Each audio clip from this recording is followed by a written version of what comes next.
Hey guys, welcome to the channel. Today I'm going to do a video on some of the things that I like and dislike about the John Deere X739. Some of this will apply to the 700 series just in general, but more specifically a few of them are towards just the 739 just because it has the all-wheel steer. We should get out of here, Abby, and get started. Alright guys, we're going to start with the dislikes because who wants to hang around with dislikes anyways. Dislike number one, the price. This thing is stupid expensive, but you're buying a tractor. You're not buying a riding lawnmower from a box store, right?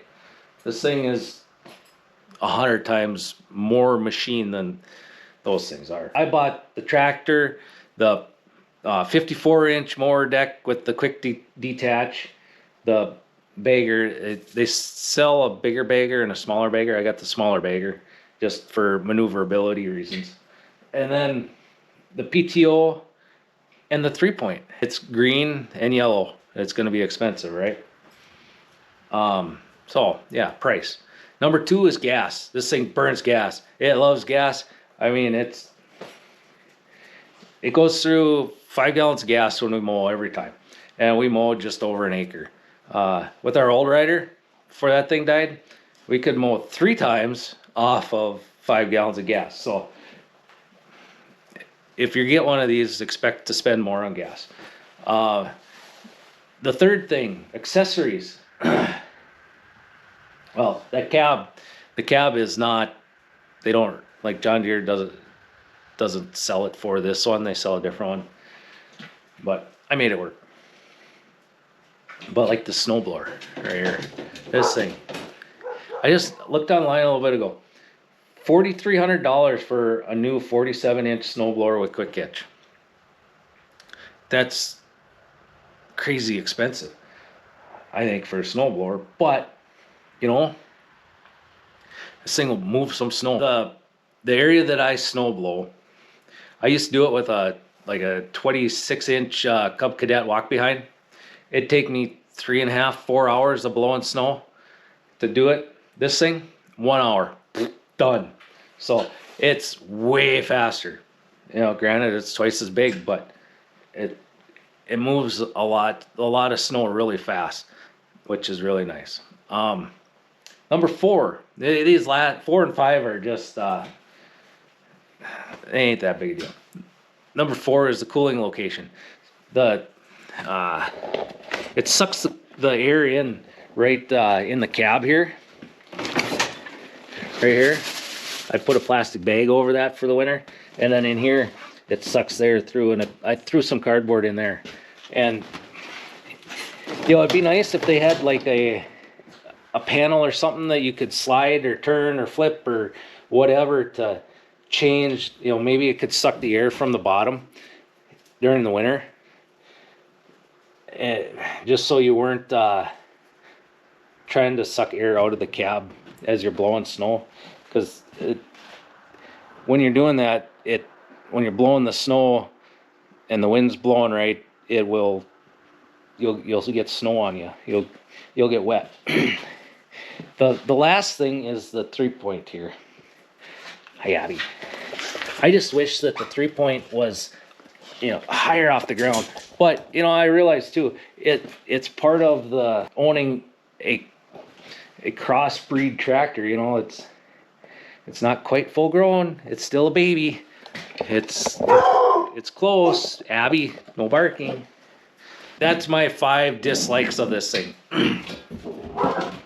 So, you know, those last 2 aren't that big a deal. But, you know, it would be nice if the 3-point would be higher off the ground. When I'm using my auger, going from one hole to the next, it tends to drag on the ground. But the other thing would be like the deck height. You know, if you could get the deck height a little higher. Now we'll go to the things that I really like about this thing.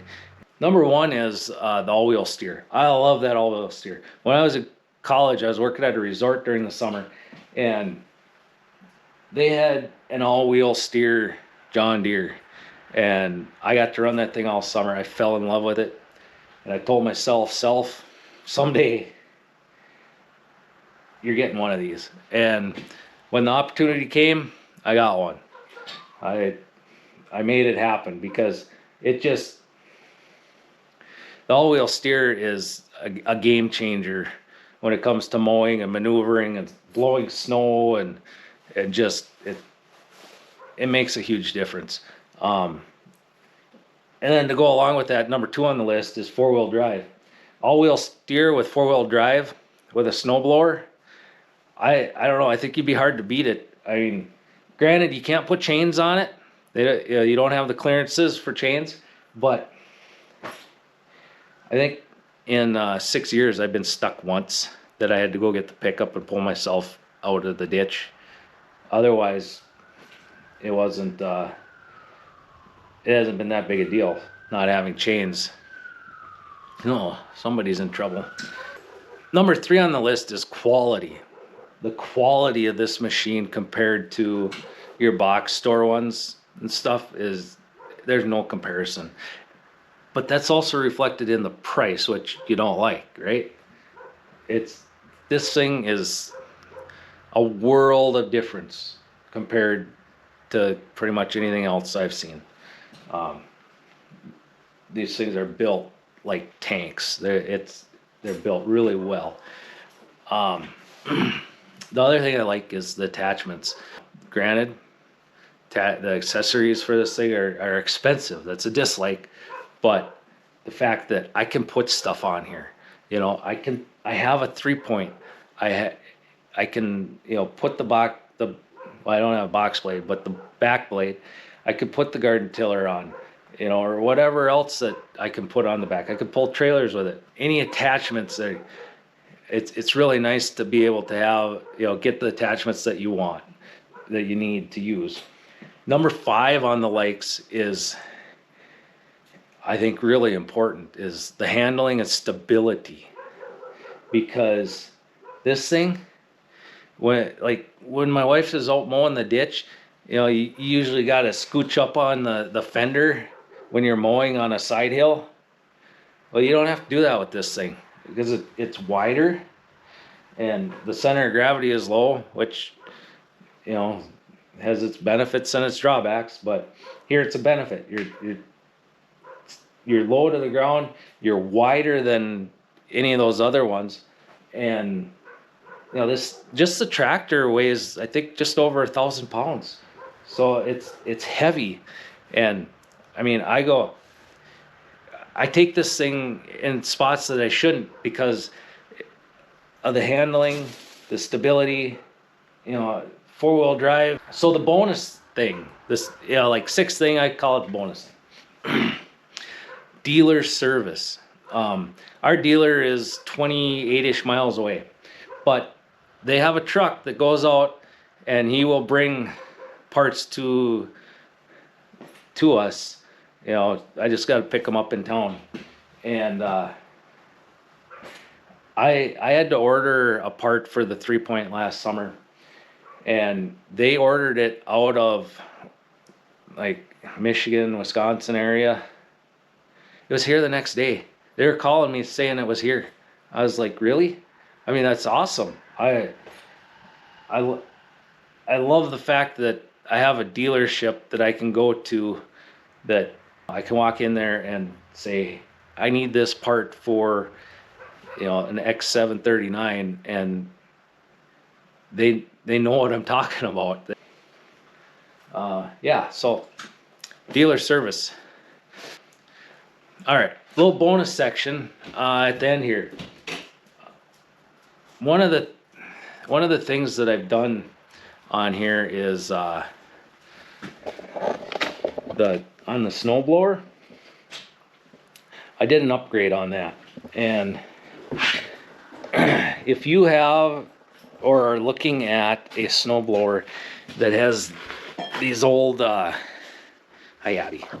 these get down. They have these the gear and the chain. I mean, this gear here was shot. It was. Here's the stupid thing about this. That gear and the chain I didn't have to change this one, but the price of that gear and chain was the same as buying this updated gear case. I actually have a spare one because I messed up when I was ordering it, but I'll get this out here.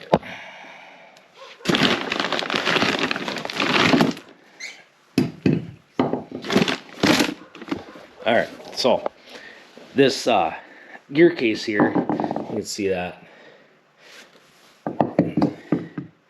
That's how it comes, and that gets mounted back in under there where the chain would usually be. That is one of the best upgrades that you can do to one of these snowblowers if you're still running the chain and sprocket. That thing is a world of difference. You won't believe how much smoother your snowblower will run. It's so much quieter.